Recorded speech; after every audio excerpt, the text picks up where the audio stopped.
আসসালামু আলাইকুম সুপ্রিয় দর্শক শ্রোতা বন্ধুরা, আপনারা দেখতে পাচ্ছেন নিয়ে এসেছি একটা সুন্দরী শাড়ি পরা বধূ সেজে বসে আছে এরকম একজন মিষ্টি আপুকে। তার কথাগুলো আপনাদের সামনে তুলে ধরবো, চলুন শুনে আসি। আসসালামু আলাইকুম আপু, ওয়ালাইকুম সালাম। কেমন আছেন? আলহামদুলিল্লাহ ভালো আছি। আপনার নাম কি আপু? নুসরাত। নুসরাত। আপনার কি বিয়ে হয়েছে? না, এই যে শাড়ি পরে কেন আসছেন? শাড়ি পরে আসতে এমনি তো আমার বয়স বেশি হয়ে গেছে। বয়স বেশি হয়ে গেছে? যে বয়সে বিয়ে হওয়ার কথা হয় নাই। এখন আবার নাক ফুলও লাগাইছেন? যাতে মানুষে বিরক্ত না করে। ও, মানুষের যাতে বিরক্ত না করে, যে মানুষ যাতে মনে করে যে আপনার বিয়ে হয়ে গেছে। মাশাআল্লাহ, অনেক সুন্দর। সুন্দর মানুষের বুদ্ধি এরকমই হওয়া উচিত, যাতে কেউ ডিস্টার্ব না করে। তো এখন ক্যামেরার সামনে কেন আসছেন? না আসছে, মা বুড়ো মানুষ, দাদিটা মারা গেছে, হ্যাঁ বাবা নাই। হ্যাঁ। তখন যদি মাটাও মারা যায় তো আমার উপায় কি হইব? এখন থাকেন কার কাছে আপনি? এখন মার একটা মা নিয়ে আর ছোট ভাই নিয়ে থাকে। ছোট ভাইয়ের বয়স কত? 10 বছর। 10 বছর। তো আপনার এত বয়স হয়ে গেল, বিয়ে হইলো না কেন? বিয়ে হতো হয় নাই কেন, আমার ভাই আছে, হুম। ভাইও আছে। আপনার কি ঠান্ডা লাগছে নাকি, গলা ভেঙে গেছে হ্যাঁ নাকি? হ্যাঁ। আচ্ছা আচ্ছা। আচ্ছা বলেন।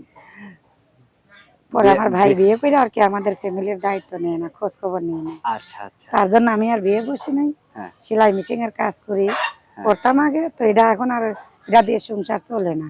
বাসা বাড়িতে কাজ কইরা সংসার চালাইতে মনে করেন আমার বিয়ের বয়স পার হয়ে গেছে। আচ্ছা, এখন যদি কেউ আপনাকে বিয়ে করতে চায়, বিয়ে বসবেন? ভালো একজন মনের মানুষ পেলে তো বিয়ে তাহলে করার জন্য। আপনি যদি বিয়ে বসেন তাহলে আপনার পরিবার কিভাবে চলবে? পরিবার চলবে, আর মার মুখের দায়িত্ব নিয়ে মার কথা শুনেই পরে আমি বিয়ের লিগাইছি। মা বলছে তোমার ভবিষ্যৎ নষ্ট করে লাভ নাই, তোমার ভবিষ্যৎ তুমি কইরা নাও। কইরা নেও। হ্যাঁ আচ্ছা। এখন তারা যেভাবে চলে, আল্লাহ চালা যেভাবে চালায় এভাবে চলবে, তাই সেইটাই তো? সেইটাই। আচ্ছা। এখন যে ক্যামেরার সামনে আসছেন, অনেকে তো আপনাকে বিয়ে করতে চাইবে। কেমন মানুষ হলে আপনার পছন্দ হয়?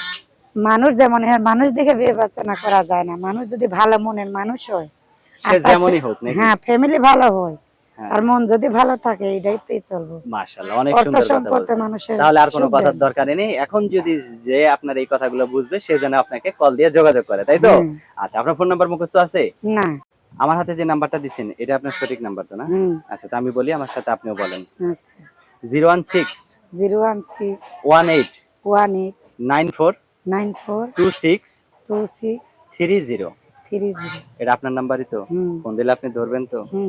আচ্ছা, আর কিছু বলার আছে? ফালতু লোকে ফোন দিলে ধরবেন, যে বিয়ে করতে সঠিক মানুষ আছে তাইলে ফোন ধরবো, নাইলে ফোন ধরবো। আচ্ছা আচ্ছা আচ্ছা।